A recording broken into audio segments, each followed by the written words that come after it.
Celebrating his new fame, Jimmy decides to have a sculpture of himself done by artist Kenneth Kendall. I knew who he was. I hadn't seen him perform. He needed a shave, looked a little kind of grubby. He had come to look at the sculpture of Marlon Brando, which he had already seen in New York, and he had decided that he was going to contact me. He asked me, he said, in his very best little boy manner, very hesitant, would you be interested in sculpting me? Which came as a great surprise to me, and I honestly was thinking I had just finished one of Marlon Brando. I had one going of Steve Reeves, who had been a spectacular Mr. America, and I was thinking to myself, honestly, I thought, do you really think you're in this world class of people that I've been doing? But I was flattered by the request, and I answered that I would.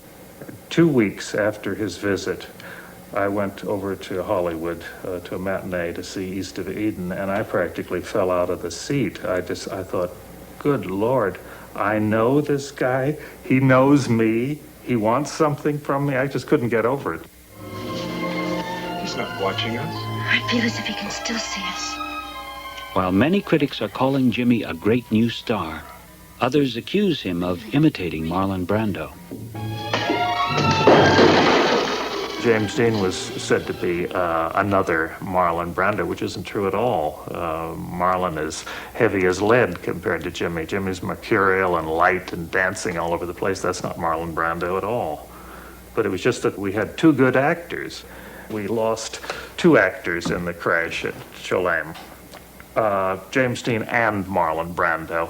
Because if James Dean had been alive, Marlon couldn't have let Jimmy walk the town away from him. We would have seen a lot more out of Brando than we have, but I think he sort of relaxed in his position. On the night James Dean died, artist Kenneth Kendall began working on the statue that Jimmy had wanted.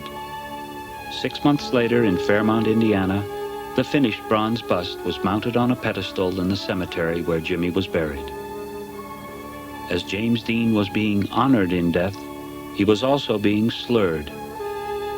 Shortly after its dedication, the sculpture was sawed off its foundation and has never been recovered.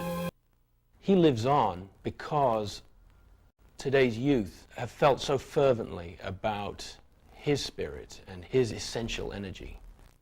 The legacy that he gave all young aspiring actors was to grant you like an instant cool.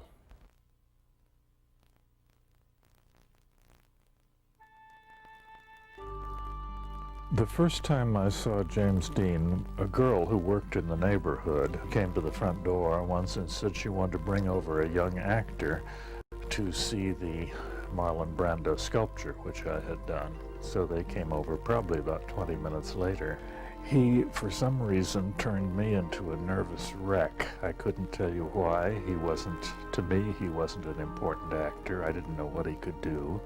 But it was just, the air was just absolutely electric. And then he turned on a smile, and suddenly he was absolutely breathtakingly beautiful.